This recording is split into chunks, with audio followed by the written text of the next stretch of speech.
Pattern 7 now clearly. ఇక్కడి నుంచి నేను మీకు మొదట చూపించిన క్రియేషన్ పిక్చర్ గుర్తుపెట్టుకోండి. ఇక్కడి నుంచి మీరు అర్థం చేసుకోవాలంటే నేను మొదట చూపించిన క్రియేషన్ పిక్చర్ని మీరు జ్ఞాపకం ఉంచుకోండి. ఇది భూమి. 3వ దినాన భూమిని చెట్లను చేశాడు కదా దేవుడు. ఓకే, అయితే మొదట ఒక భాగం చూసారా, ఆ భాగాన్ని మీరు గమనించండి. ఇది ఏదేను అనమాట.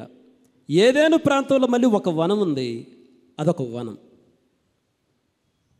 కాబట్టి ఇక్కడ 3 భాగాలు చూడండి. భూమి ఉంది, భూమి 3 భాగాలు పిక్చర్ కనిపిస్తుంది మనకు. వనం ఉన్నటువంటిది ఒక భాగం అయితే, ఏదేను ఉన్నటువంటిది ఇంకొక భాగం అయితే భూమి. కాబట్టి భూమి, ఏదేను అని ఒక ప్రాంతము, వనం అనేది ఒక ప్రాంతం. అందుకే నేను 3 సర్కిల్స్ లాగా గీశాను, 3 పార్ట్స్. ఆ 3వ భాగంలో దేవుడు ఉన్నాడు. అక్కడ అది వనం. ఆ వనంలో ఆదాము అవ్వలు దేవునితో సహవాసంలో ఉన్నారు. That is where God was residing. మీరు గమనిస్తే ఓకే, అక్కడ జీవ మరణానికి ఆ వృక్షాలు ఉన్నాయి. మీరు కానీ నోవహు దగ్గరకు వస్తే దేవుడు నోవహును ఓడను కట్టమన్నప్పుడు దేవుడు ఏం చెప్పాడో తెలుసా? 3 ఫ్లోర్స్గా కట్టమంటాడు. ఇట్ ఈస్ ఎ 3 ఫ్లోర్స్ అనమాట దేవుడు చెప్పినటువంటిది. ఆ తర్వాత దేవుడు మీరు నిర్గమాకాండలో ప్రత్యక్ష గుడారాన్ని కట్టమంటాడు. అక్కడ 3 స్టెప్స్, 3 పార్ట్స్. ఔటర్ కోర్ట్, ఆవరణము, పరిశుద్ధ స్థలము, అతి పరిశుద్ధ స్థలము. 3 పార్ట్స్గా కట్టమని చెప్తాడు. ఆ అతి పరిశుద్ధ స్థలం, ఆ 3వ స్థలంలో దేవుడు ఉంటాడు. That is where we cannot enter. మనం జస్ట్ అలా వెళ్ళలేం.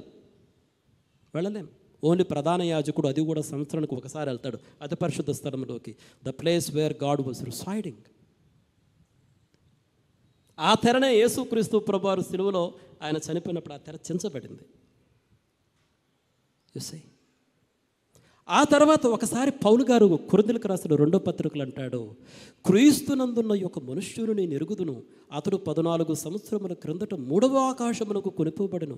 అతడు పరదైసులోనికి కొనిపోబడి వచింపశక్యము కాని మాటలు వినును, ఆ మాటలు మనుషుడు పలుకకూడదు.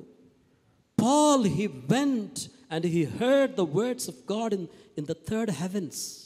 3వ ఆకాశంలో.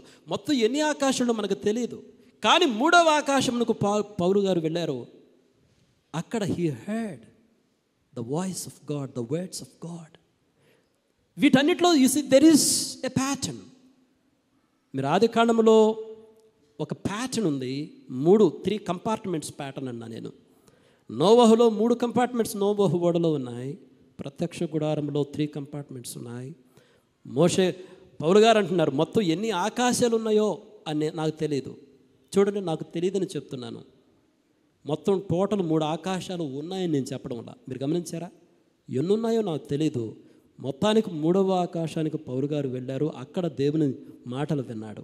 ఏ మనుష్యుడు కూడా వచింప శక్యముగానే మాట్లాడడం, పలుకూడదంట ఆ మాటలు.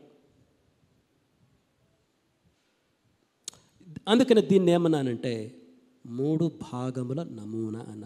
There is a pattern. ఆ తర్వాత ప్యాటర్న్ 8 మీరు చూడండి. ఇది పిక్చర్. అంటే 6 దినాల సృష్టి జరిగిన తర్వాత ఆదాము అవ్వలు స్టార్టింగ్లో అక్కడ ఉన్నారు కదా. సర్పం ఎంటర్ అయింది. చూడండి, సర్పం కనిపిస్తుంది కదా చెట్టు పైన. సర్పం ఎంటర్ అయింది. వాళ్ళు పాపం చేశారు. పాపం చేసిన వెంటనే దేవుడు తర్వాత ఏం చేశాడు? ఒక జంతువును బలిచ్చి వాళ్లకు చర్మపు చొక్కాయలను ఇచ్చాడు. చర్మపు చొక్కాయలను. అది జరిగింది. అది ఆది కాండంలో ఉంది మనకి. నవ్ యు సీ, అది వస్త్రాల బలి అని నేను ఒక పేరు పెట్టాను. ఎందుకంటే ఆ బలి ఇచ్చి వస్త్రాలే కాదు, వారి పాపములకు ప్రాయశ్చిత్తము చేసినటువంటి బలి అది. అయితే వాళ్ళకి చర్మపు చొక్కాయలను దేవుడు ఇవ్వడం జరిగింది. కాబట్టి అది వస్త్రాల బలి అని ఆ పేరు అట్లా పెట్టాను నేను. ఎందుకంటే యేసుక్రీస్తు ప్రభువారిలో మనకు నీతి వస్త్రాలు అనుగ్రహించబడ్డాయి కాబట్టి. అయితే ఆ తర్వాత మీరు చూస్తే నోవహు జలప్రలయం తర్వాత ఒక బలి ఇస్తాడు. అది సువాసన బలి. దేవుడు తనను కాపాడినందుకు, దేవుడు సమస్త సృష్టిని నాశనము చేయనందుకు, దేవుడు ఒక నిబంధన చేసినందుకు దేవుని ఆరాధిస్తూ నోవహు ఒక బలిని అర్పించాడు. అది సువాసన బలి. ఆ తర్వాత మీరు కుమారుని బలిస్తాడు. అది అబ్రహాము ఇస్సాకుని ఇచ్చేటువంటి బలి. ఒక తండ్రి ఒక కుమారుని బలివ్వడము చూస్తాం. కానీ అబ్రహాము ఇస్సాకును బలివ్వడు. అతని ప్లేస్లో ఒక పొట్టేలుని ఇచ్చాడు దేవుడు. ఒక బలిని చూస్తాం. ఆ తర్వాత మీరు చూస్తే ఒక జంతు బలి ఉంటుంది. ఆ తర్వాత అంటే అబ్రహాము ఆ ఇస్సాకు ప్లేస్లో ఒక జంతువు చనిపోయింది. అందుకని ఒక జంతు బలి అనేది స్టార్ట్ అయింది. ఆ తర్వాత ఇజ్రాయేలు ప్రజలకు వస్తేసరికి జంతు బలులు ఇసి, ఆ తర్వాత అల్టిమేట్గా యేసుక్రీస్తు ప్రభువారి బలి వచ్చింది. ప్రియమైన మిత్రుల, ద అల్టిమేట్ ఫుల్ఫిల్మెంట్ ఇసి. మీరు గమనిస్తే ఇప్పటి వరకు నేను చెప్పిన ప్రతి ఒక్కటి కూడా it all started from the book of Genesis. ఆది కాండము నుంచే ప్రారంభమై, ఆది కాండములో ప్రారంభమైన ఒక కార్యము అంతటితో ఆగిపోలేదు. కానీ అది ఆ తర్వాత చరిత్రలో it is under going through evolution. అది అలా కొనసాగుతుంది, వేరు వేరు రూపాలను సంతరించుకుంటుంది. తుదకు యేసుక్రీస్తు ప్రభువారు వచ్చినప్పుడు the ultimate fulfilment is found in him. ఇది బలి నమూనా. ఇది ప్యాటర్న్ 8. ప్యాటర్న్ 9, సరే సర్పం వచ్చింది. ఆదాము అవ్వలు ఏం చేయబడ్డారు? ఆ వనము నుంచి బయటికి పంపివేయబడ్డారు. చూసారా, నేను ఆదాము అవ్వలు వనము నుంచి పంపివేయబడ్డారు, ఏదేను నుంచి పంపివేయబడలా. మీరు గమనించాలి, అది ఆ వనం నుంచి బయటకు వచ్చేసారు. ఆ తర్వాత ఏమైంది? వారికి కయీను హేబెలు పుట్టారు. ఆ తర్వాత వాళ్ళు ఒక బలి అర్పించాలనుకున్నారు. అక్కడ ఒక గొడవ జరిగింది. మొత్తానికి కయీను హేబెలును చంపాడు. ఇక్కడ కయీను హేబెలును చంపినప్పుడు దేవుడు అన్న ఆ మాటలు చూడండి. నీవు సత్క్రియ చేసిన ఎడల తలనెత్తుకొనువా, సత్క్రియ చేయని ఎడల వాకిట పాపము పొంచియుండును, నీ ఎడల దానికి వాంఛ కలుగును, నీవు దానిని ఏరుదువనెను. మీరు ఆ మాటలు గమనించండి. ఆ మాటలు న్యాచురల్గా ఉన్నాయా? ఇప్పుడు లెట్స్ సే, ఇప్పుడు ఎవరన్నా, ఇప్పుడు నేనే నన్ను చంపాను అనుకోండి, మీరు నాతో ఎట్లా మాట్లాడతారు? ధనరాజు ఎందుకు చంపావని కోప్పడతారు, పోలీసులకు పట్టిస్తారు.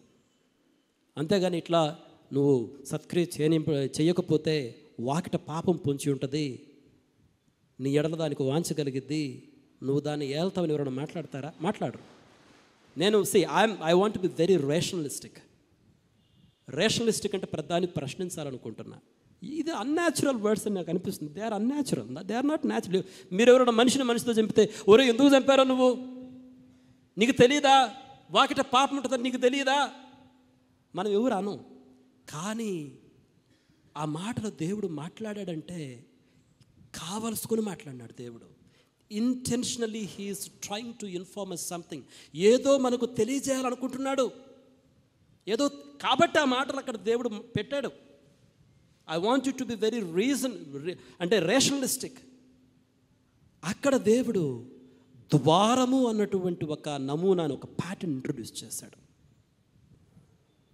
చూడండి, సత్క్రియ చేయనడల వాకిట పాపము పోచును. వాకిట, డోర్ అన్నటువంటి ఒక దానికి కావలసుకుని దేవుడు ఇన్సర్ట్ చేస్తున్నాడు. మీరు కానీ ఏదేను వనానికి పోతే ఆదాము హవ్వలు పాపం చేసినప్పుడు వారిద్దరిని పంపివేసి దేవుడు మరలా ఆ వనములోనికి వాళ్ళు ప్రవేశించకుండా కెరూబులను అడ్డం పెట్టాడా? అంటే అర్థమైంది, అక్కడ కూడా ఒక డోర్ నమూనా ఉంది. ఆది కాండంలోనే ఒక డోర్, ఒక నమూనా అది. ఆ తర్వాత కయీను దగ్గర again he's repeating that pattern, door. ఆ తర్వాత మీరు పోతే నోబహు, అక్కడి నుంచి మీరు ఆదామును చూడండి, షేతు ద్వారా నోబహు వరకు ఆల్మోస్ట్ 10 generations. ఆ తర్వాత మీరు నోబహు జలప్రళయం వచ్చినప్పుడు అక్కడ దేవుడు ఓడ కట్టుకోమంటాడు. ఓడ కట్టుకోమన్నప్పుడు ఒక మాట చెప్తాడు, ఆ ఓడకు కిటికీ చేసి పైనుండి మూరడు కిందికి దాన్ని ముగించవలను, ఓడ తలుపు దాని ప్రక్కన ఉంచవలను. హీఈస్ క్లియర్లీ డోర్ ఎక్కడ పెట్టాలో చెప్పాడు. నాకు అది ఓడను కట్టుకోమంటే సరిపోయేది, ఓడ డోర్ ఎక్కడ పెట్టుకోవాలో కూడా దేవుడు చెప్పాడు. నాకు అనిపిస్తుంది, ఎందుకబ్బా దేవుడు ఓడ డోర్ ఎక్కడ పెట్టాలో చెప్తున్నాడు? Because he's informing us something from the book of Genesis. ఏదేను వనం నుంచి ఏదో he's informing us. I want you to observe the door, the concept of door. ఆదాము అవ్వలు ప్రవేశించుకుని ఆ డోర్కి అడ్డం పెట్టాడు కెరూబులు. ఆ తర్వాత కయీనుతో అన్నాడు, తెలీదా నువ్వు సత్క్రియ చెబితే డోర్ దగ్గర ఎవరుంటారో నీకు తెలీదా? నోబహు చెప్పాడు, నోబహు డోర్ ఎక్కడ పెట్టాలో తెలుసా? డోర్ ఎక్కడ పెట్టు. When you think like that it looks very special. Door ఎక్కడ పెట్టాలి? ఆ తర్వాత యేసుక్రీస్తు ప్రభువారు వస్తారు, నేనే ద్వారమునని చెప్తాడు. I am the door. ఆ తర్వాత ఆయన అంటాడు ప్రకటన గ్రంథం, నేను ద్వారమునొద్ద నిలుచుండి కొడుతూ ఉన్నాను, ఎవరైనా నా స్వరము వింటే తీయండి. Now he is telling, open your door. You say, don't you see there is something God is informing us? There is a pattern from the book of Genesis to Revelation. There is a pattern, there is a door pattern. So I call it as ద్వారము నమూనా. That is pattern 9. Pattern 10. మనకి ఆదాము హవ్వ ఏదైనా వనములో ఉన్నారు, దేవుడు పండు తినొద్దు అన్నారు, వాళ్ళు తిరుగుబాటు చేశారు. నేను జస్ట్ తిరుగుబాటు చేశారు అన్న అంతే. తినొద్దు అన్నాడు దేవుడు, వాళ్ళు తిన్నారు, తిరుగుబాటు చేశారు. ఆ తర్వాత కయ్యను హేబెలును చంపాడు, అది క్రిమినల్ రెబెలియన్. ఆదాము పండు, జస్ట్ పండు, అది జస్ట్ తిరుగుబాటుకు ప్రారంభం. తర్వాత వచ్చినప్పుడు క్రిమినల్ రెబెలియన్, హత్య, మర్డర్. వీళ్ళ తర్వాత మీరు తర్వాత లెమెకు అనేటువంటి ఒక వ్యక్తి గురించి చదువుతాడు. లెమెక్ అంటాడు, ఓ ఆదా, ఓ సిల్లా, నన్ను గాయపరుచినందుకు ఒక మనిషిని చంపాను. కయ్యూను ఒక మనిషిని చంపితే దేవుడు అతనికి ఒక ప్రొటెక్షన్ ఇచ్చాడు.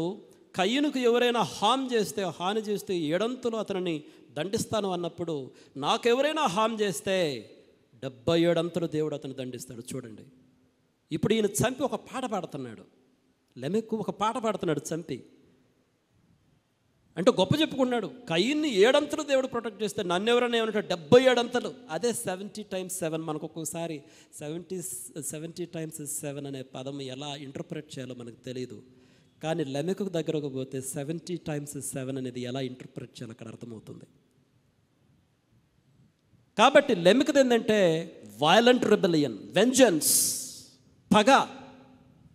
రెబెలియన్తో స్టార్ట్ అయింది. Then there was a criminal rebellion and there was a violent rebellion. ఆ తర్వాత మీరు 6వ అధ్యాయానికి వస్తే దేవుని కుమారులు నరులు కుమార్తెలతో పోతారు. That is cosmic rebellion. దేవుని కుమారులే, దేవదూతలే నరులు కుమారులతో. It's a cosmic rebellion. ఆ తర్వాత జలప్రళయం వచ్చింది. I want you to observe this. How rebellion increased. There is a cosmic rebellion. ఈ విషయాన్ని నేను అడ్రస్ చేస్తాను, ఈ రోజంతా అడ్రస్ చేస్తాను.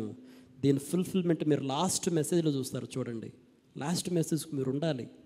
లాస్ట్ మెసేజ్లో అసలు ఈ ప్రపంచంలో అసలు అంత total complete picture of events ఎలా ఉంటుందో నేను లాస్ట్ మెసేజ్లో చెప్తాను. But till that point of time I want to capture all these things. నేను చెప్పే ప్రతిదాన్ని జాగ్రత్తగా గుర్తుపెట్టుకోండి. కాస్మిక్ రెబెలియన్, ఇది తిరుగుబాటు నమూనా. ఆ తర్వాత ప్యాటర్న్ 11. సరే, కయ్యను హేబెలును చంపిన తర్వాత అతను బయటకు వెళ్ళిపోయాడు. ఎక్కడి నుంచి బయటకు వెళ్ళాడు? ఆ యారో మార్క్ చూసారా? ఏదేను అన్న ప్రాంతం నుంచి బయటకు వెళ్ళాడు. ఆదాము హవ్వలు పాపం చేసినప్పుడు వనములో నుంచి దేవుడు బయటకు పంపితే వాళ్ళు ఏదేనులోనే ఉన్నారు. కానీ కయ్యూను హేబెలును చంపిన తర్వాత దేవుడు చెప్పాడు, సరే నేను నిన్ను కాపాడుతాను, ఒక ముద్ర వేశాడు, ప్రొటెక్షన్ ప్రామిస్ చేశాడు. God promised a protection for Cain. కయ్యూనికి ఒక ప్రొటెక్షన్ ప్రామిస్ చేశాడు. కానీ అతను ఏం చేశాడు తెలుసు? ఏదేను ఆ ప్రాంతాన్ని వదిలిపెట్టి వెళ్ళిపోయాడు. You see how the distance increased. ఆదాము హవ్వలు వనాన్ని వదిలిపెట్టి వస్తే, ఏదైనాలోకి వస్తే, కయ్యూను ఏదైనా వదిలిపెట్టి బయటకు వచ్చేసాడు. ఇంకా దూరం వెళ్ళిపోయాడు. వెళ్ళి ఏం చేశాడు తెలుసా? ఒక పట్టణాన్ని కట్టుకున్నాడు. అదే నోదు అనే ప్రాంతంలో ఒక పట్టణాన్ని, గోడలు కలిగినటువంటి పట్టణం అది. దేవుడు నేను నిన్ను ప్రొటెక్ట్ చేస్తాను అంటే he did not accept the protection of God. దేవుడు ఇచ్చేటువంటి ఆ ప్రొటెక్షన్ పైన ఆధారపడక నా ప్రొటెక్షన్ నేను క్రియేట్ చేసుకుంటానని చెప్పేసి అతడు తన సొంత పట్టణాన్ని కట్టుకున్నాడు. ప్రహరీ పెద్ద పెద్ద పట్టణం అది. Because he wanted to create his own protection. ఆదాము హవ్వలు అక్కడ పండు తినొద్దంటే మీ తెలివి మీద ఆధారపడి మా సొంత తెలివి మాకు కావాలి, నీ తెలివితేటలు ఎవరికి కావాలన్నారు. అదే యాక్చువల్గా సామెతల గ్రంథంలో యెహోవా యందు భయభక్తులు జ్ఞానమునకు మూలము. ఆది కాండములో స్టార్టింగ్లో అదే మీరు యెహోవా యందు భయభక్తులు కలిగి ఉండడం చాలు. కానీ వాళ్ళు అన్నారు, కాదు, మా సొంత తెలివితేటలు మాకు కావాలి, ఏది మంచో ఏది చెడో మాకు మేమే డిఫైన్ చేసుకుంటాం. అది వాళ్ళు అక్కడ దేవుని తెలివితేటలను వదిలిపెట్టి, నీ యందు భయభక్తులు మాకు అవసరం లేదు, మా సొంత తెలివితేటలు మేము డిఫైన్ చేసుకుంటామని ఆదాము హవ్వలు చెప్తే, ఇప్పుడు కయ్యూను నీ ప్రొటెక్షన్ నాకు అవసరం లేదు, నా ఓన్ ప్రొటెక్షన్ నేను చూసుకుంటాను, ఒక పట్టణాన్ని కట్టుకున్నాడు. ఆ తర్వాత ఆ పట్టణంలో లెమెకు వచ్చాడు. It became a city of violence, blood city. You say లెమెకు ఒక పట్టణాన్ని, అది it becomes a city of violence. ఆ తర్వాత మీరు చూస్తే మీరు ఆది కాండంలోనే 10వ అధ్యాయానికి వస్తే నిమ్రోద్ ఒక పట్టణాన్ని కడతాడు. రండి, నిమ్రోద్ ఒక పట్టణాన్ని కడతాడు. ఆకాశానికి ఎక్కిపోవాలనుకుంటాడు. ఆ తర్వాత మీరు ప్రకటన గ్రంథానికి వస్తే 17వ అధ్యాయం చదవండి. బబులోను అనేటువంటి ఒక పట్టణం గురించి దేవుడు మాట్లాడతాడు. ఈ లోకమును వ్యభిచార మత్తులో ముంచెత్తినటువంటి పట్టణం బబులోను. మీరు ఆ తర్వాత 19వ అధ్యాయానికి పోతే ఆ పట్టణాన్ని దేవుడు సమూల ధ్వంసం చేస్తాడు. యూసి కయ్యూను వెళ్ళి పట్టణాన్ని నిర్మిస్తే ఆ పట్టణం ఒక వైలెంట్ పట్టణంగా లెమెక్ చేస్తే, ఆయన మార్గంలో వచ్చినటువంటి నిమ్రోదు చాలా జనరేషన్స్కి బబులోను గోపురాన్ని కట్టి అక్కడ వాళ్ళు చెల్లా చెదరైపోతారు. అయితే ఆ తర్వాత ప్రకటన గ్రంథంలో చూస్తే, మీరు ప్రకటన గ్రంథంలో చూస్తే ఏముంటుంది, బబులోను ఒక పట్టణం కనిపిస్తుంది. మీరు ఇంకా గమనిస్తే ప్రకటన గ్రంథంలో ఆ ముందరికి వెళితే దేవుడు ఒక పట్టణాన్ని కట్టబోతున్నాడు. You see there is a city that God is building. ఇంకా మీరు కానీ యెషయా గ్రంథం చూస్తే, యెషయా గ్రంథంలో 2 పట్టణాల గురించి మాట్లాడతాడు. ఎ city of God and a city of Babylon. 2 పట్టణాలు యెషయా ప్రవక్త మాట్లాడతాడు. సో ఈ పట్టణాల నమూనా, దీన్ని నేను పట్టణాల నమూనా, తిరుగుబాటు పట్టణాల నమూనా. ఒక తోటలో నుంచి ప్రారంభమయ్యి వీళ్ళు పట్టణంలోకి వెళ్ళిపోయారు. తిరుగుబాటు పట్టణాలు కట్టుకున్నారు తోటలో నుంచి ప్రారంభమై. కానీ దేవుడు తోటలో నుంచి ప్రారంభమై చివరికి ప్రకటన గ్రంథంలో ఒక కొత్త పట్టణం. ఇంకొక విషయం తెలుసా, అబ్రహాము చాలా ధనికుడండి, కానీ ఇల్లు కట్టుకోవాలా, గుడారంలో నివసించాడు. ఎందుకో తెలుసా, దేవుడు కట్టబోయేటువంటి ఆ పట్టణం కొరకు అబ్రహాము ఎదురు చూస్తూ వచ్చాడు. Now can you see there is something about cities. పట్టణం గురించి బైబిల్ పదే పదే మాట్లాడుతుంది. Can you see it as a నమూనా, can you see it as a pattern? It is a pattern, it is a pattern. అందుకని నేను దాన్ని పట్టణాల నమూనా అన్నాను. The last pattern for this session you see, ఈ ప్యాటర్న్ మీరు క్లియర్గా వినండి. Now you are going to capture the whole thing. Complete picture మీరు పొందుకుంటారు. జాగ్రత్తగా వినండి. ఇక్కడ ఆదాము హవ్వలతో ప్రారంభమైంది మానవ చరిత్ర. దేవుడు ఆదాము హవ్వను సృష్టించినప్పుడు చక్కగా దీవించాడు. ఏం చేశాడు? వాళ్ళని ఆశీర్వదించాడు. That is the very first thing that God has done.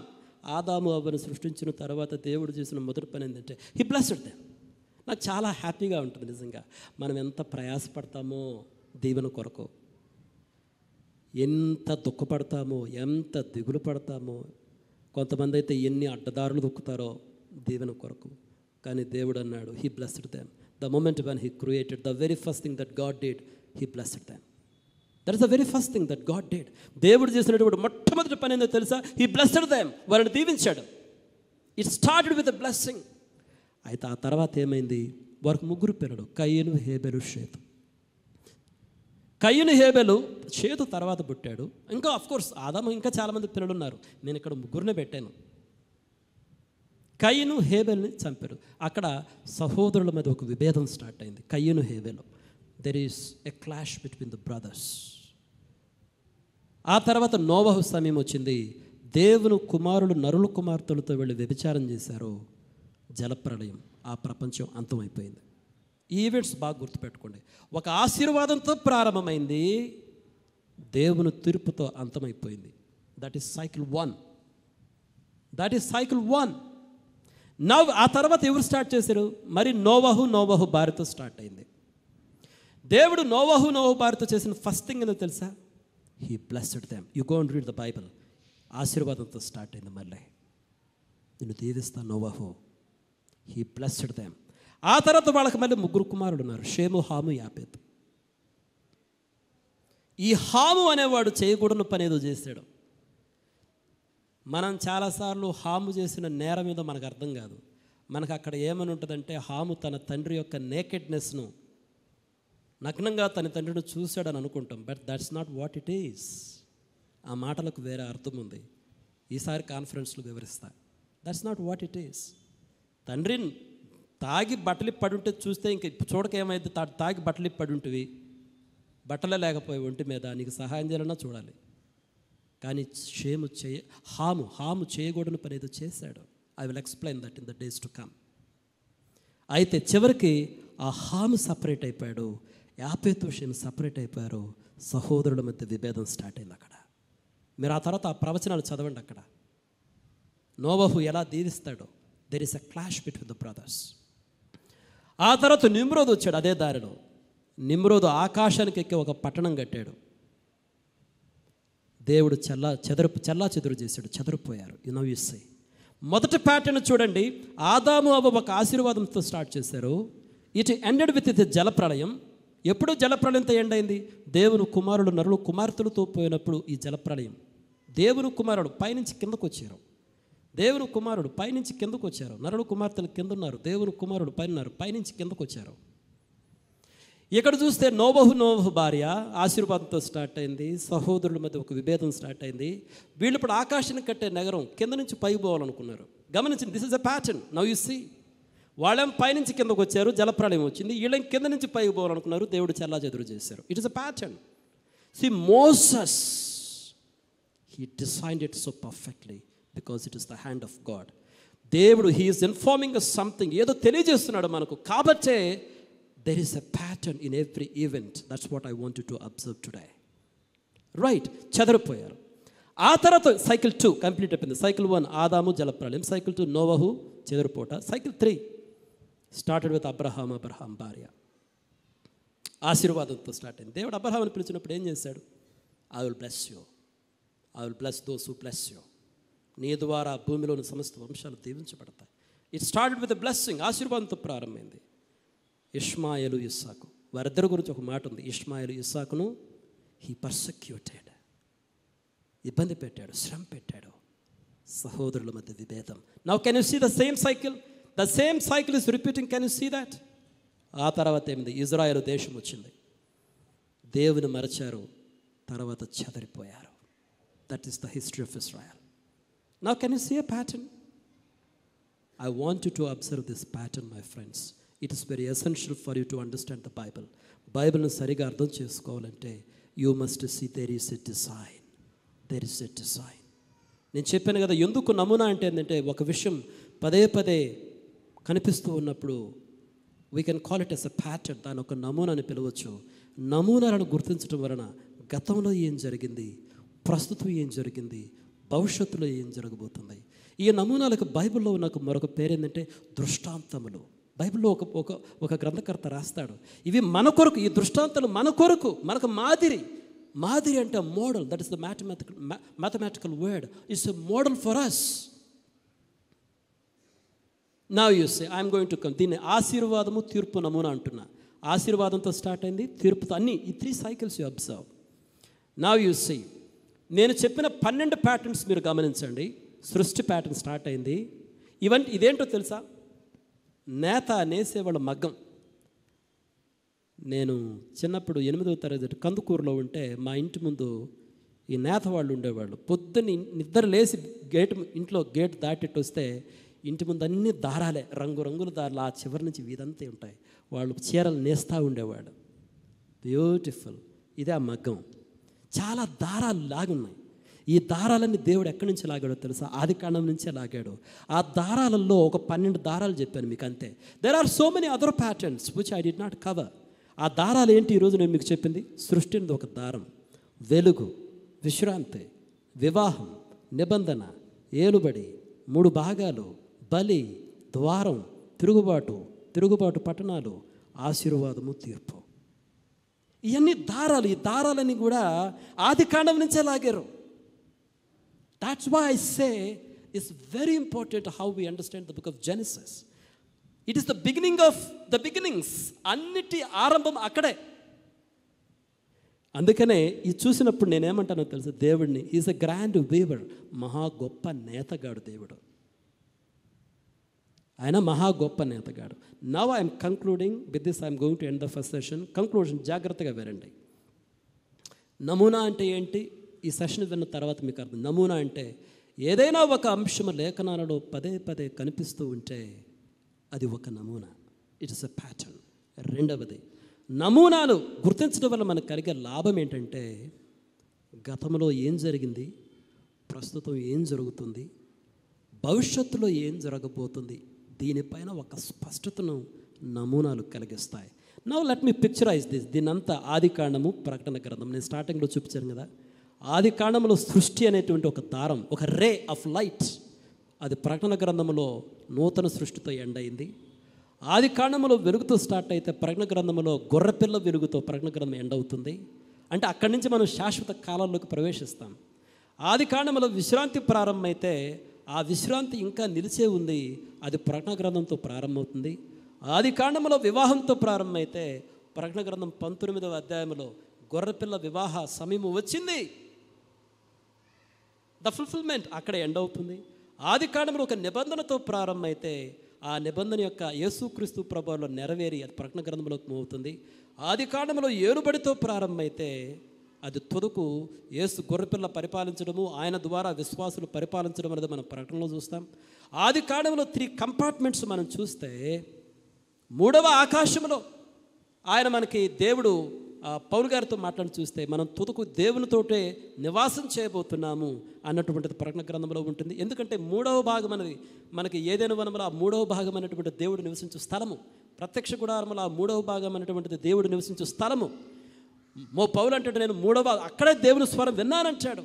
So living with God ప్రకటన గ్రంథంలో మనం చూసేది I think that is the place where God lives. దాన్ని 3వ భాగం అంటున్నాను. That is heaven, the place where God dwells. ఆ తర్వాత బలి అన్నటువంటిది ఆది కాండంలో ప్రారంభమైతే యేసుక్రీస్తు ప్రభువులో అది ఫుల్ఫిల్మెంట్ అయ్యి అల్టిమేట్గా, అందుకని యేసుక్రీస్తు మీరు ప్రకటన గ్రంథం చూడండి, వధించబడినటువంటి ఒక గొర్రెపిల్ల మనకు ప్రకటన గ్రంథం 4వ అధ్యాయం అనుకుంటా మనకు ఒక పిక్చర్ చూపిస్తాడు. ఒక వధించబడిన గొర్రెపిల్ల కనిపిస్తుంది అంటాడు. I'm not sure of the reference, but you verify it is there. ఆ తర్వాత ప్రకటన గ్రంథంలో ఒక ద్వారంతో, ఆది కాండము ద్వారంతో ప్రారంభమైతే అది ద్వారం యేసుక్రీస్తు ప్రభు. ప్రకటన గ్రంథంలో కూడా ఆయన అంటాడు ఒక చర్చితోటి, నేను బయట ఉండి తలుపు కొడుతున్నాను, ఎవరైనా నా స్వరం వింటే తీయండి అంటాడు. Open the door. ఆ తర్వాత ఆది కాండంలో తిరుగుబాటు చూస్తే అల్టిమేట్ రెబలియన్ మనకు ప్రకటన గ్రంథంలో కనిపిస్తుంది. ప్రకటన గ్రంథం 19వ అధ్యాయంలో ప్రారంభంలోనే 16వ అధ్యాయంలో సమాప్తమైనది అని ఒకటి కనిపిస్తుంది, ఒక పదం. ఆల్ ద జడ్జిమెంట్స్, ఆ తీర్పులు అవన్నీ, ఆ యొక్క బౌల్స్ లేకపోతే ఆ బోరలు లేకపోతే ఆ ముద్రలు అన్నీ ఎండ్ అయిపోతాయి. 16వ అధ్యాయం ఆఖరిలో ఉంటుంది సమాప్తమైనదని. 17, 18, 19 అధ్యాయం ప్రకటన గ్రంథంలో అక్కడికి బబులోను ఈ యొక్క వేశ్యగా వర్ణిస్తాడు. దాన్ని అక్కడికి సమూల ధ్వంసం చేసి ఆ 19వ అధ్యాయం 6, 7 వచనాలు మీరు చూడండి, గొర్రెపిల్ల వివాహ సమయం వచ్చింది అని ఉంటుంది. కాబట్టి ప్రకటన గ్రంథం 19వ అధ్యాయంలో ఆ తిరుగుబాటు పట్టణాలను సమూలంగా ధ్వంసం చేయడం జరిగింది. 11వది తిరుగుబాటు పట్టణాలు. ఇది కయ్యూను పారిపోయి పట్టణాన్ని కట్టడం ప్రారంభించాడు. అబ్రహాం ఒక పట్టణం కోసం ఎదురు చూశాడు. లెమెకు ఒక వైలెంట్ సిటీ నిర్మించాడు. ఆ తర్వాత మీరు యెషయా గ్రంథంలో 2 పట్టణాలు కనిపిస్తాయి. దేవుడు బబులోను ఒక పట్టణం ప్రకటన గ్రంథం కనిపిస్తుంది. ప్రకటన గ్రంథం లాస్ట్లో దేవుడు కట్టిన ఒక పట్టణంతో ఆ ప్రకటన గ్రంథం ఆ బుక్ ముగుస్తుంది. ఆఖరిగా ఆశీర్వాదము తీర్పు. ఆశీర్వాదము తీర్పు అనేది ఎలా ఇక్కడ బిగినింగ్ అయిందో ఆది కాండంలో మనం చివరకు చూస్తే ఆ లాస్ట్లో ప్రకటన గ్రంథంలో తీర్పుతోటి ముగుస్తుంది. అంతిమ తీర్పు, దాని తర్వాతే శాశ్వత కాలములు ప్రారంభమవుతాయి. So with that I'm ending. So once again remember what is a pattern. ఒక ప్యాటర్న్ అంటే ఏంటి, నమూనా అంటే ఏంటి, ఆ నమూనా వల్ల